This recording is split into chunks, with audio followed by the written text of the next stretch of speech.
ৰাজ্যত এইবাৰ আন এক দাবী উত্থাপন হৈছে মুছলমান লোকসকলৰ বাবে 5% সংৰক্ষণৰ দাবী। প্ৰথমতে কেইখনমান ফটোগ্ৰাফ মন কৰক। এইদৰে প্লেকাৰ্ড লৈ এইসকল নেতাই প্ৰতিবাদ কৰিছে।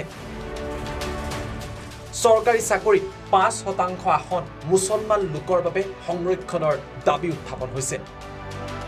আৰু এই দৃশ্য হৈছে মহাৰাষ্ট্ৰৰ। মহাৰাষ্ট্ৰৰ সমাজবাদী পাৰ্টিৰ নেতা আবু আসমি আজমীয়ে এই দাবী উত্থাপন কৰিছে। মহাৰাষ্ট্ৰৰ কংগ্ৰেছ, শিৱসেনা আৰু এনচিপিৰ চৰকাৰক লৈ আবু আসমিৰ এই দাবী। সংবাদমেল পাতি এইগৰাকী নেতাই কৈছে, বিৰোধীত থাকোঁতে তেওঁলোকে মুছলমানক 5% সংৰক্ষণ দিব বুলি কৈছিল, কিন্তু এতিয়াহে এই পদক্ষেপ গ্ৰহণ কৰা নাই। देखिए, मुस्लिम रिजर्वेशन 5% हाई कोर्ट ने अलाउ किया एजुकेशन में और सर्विसेज में, उसका पेंडिंग रहा कोर्ट के अंदर। जब सरकार 5 साल तक बीजेपी की थी तो उस वक्त तक कांग्रेस, एनसीपी और हम सब लोग बहुत ताकत से मांग कर रहे थे कि वो जो हाई कोर्ट ने अलाउ किया वो रिजर्वेशन लागू करो। लेकिन मैं देख रहा हूं जब से सरकार बीजेपी की गई है और सरकार कांग्रेस, एनसीपी और शिवसेना की सरकार आई है, उसके बाद तमाम लीडरों ने ये इशू भूल गए ये लोग। मैं मांग कर रहा हूं, खास तौर से मैं कांग्रेस और एनसीपी से कहना चाहता हूं कि जब आप सत्ता में नहीं थे तो आप इस बात को बहुत उठा रहे थे। अब सत्ता में आने के बाद अपने कलम से आप ये काम कर सकते हैं तो क्यों नहीं कर रहे हैं? ये हमारा बहुत बड़ा इशू है और माइनॉरिटी के साथ लगातार नाइंसाफी हो रही है।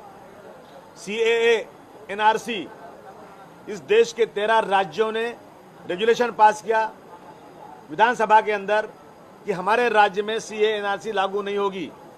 यहाँ तक कि बिहार में नीतीश सरकार ने भी, जो बीजेपी के साथ है, उन्होंने भी रेजुलेशन पास किया।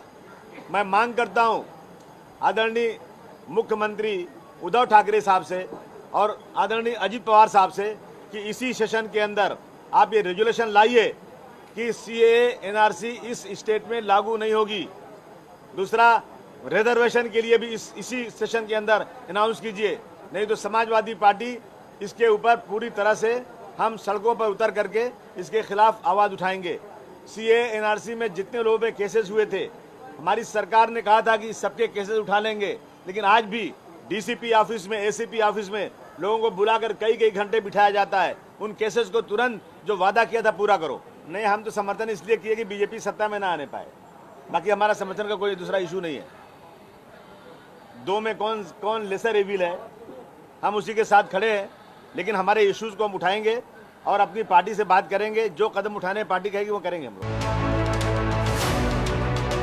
আবু আসমিৰ এই প্ৰতিবাদৰ পাছতেই মহাৰাষ্ট্ৰ চৰকাৰে এতিয়া সঁহাৰি দিছে। শীঘ্ৰে মহাৰাষ্ট্ৰ চৰকাৰে মুছলমানক দিব সংৰক্ষণ।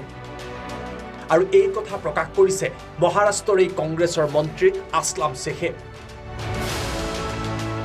উল্লেখযোগ্য যে মহাৰাষ্ট্ৰৰ নিৰ্বাচনৰ পূৰ্বে মুছলমান লোকসকলক চৰকাৰী চাকৰি তথা কাম কাজত 5% সংৰক্ষণৰ দাবী উত্থাপন হৈ আহিছিল। Bureau report, time 8।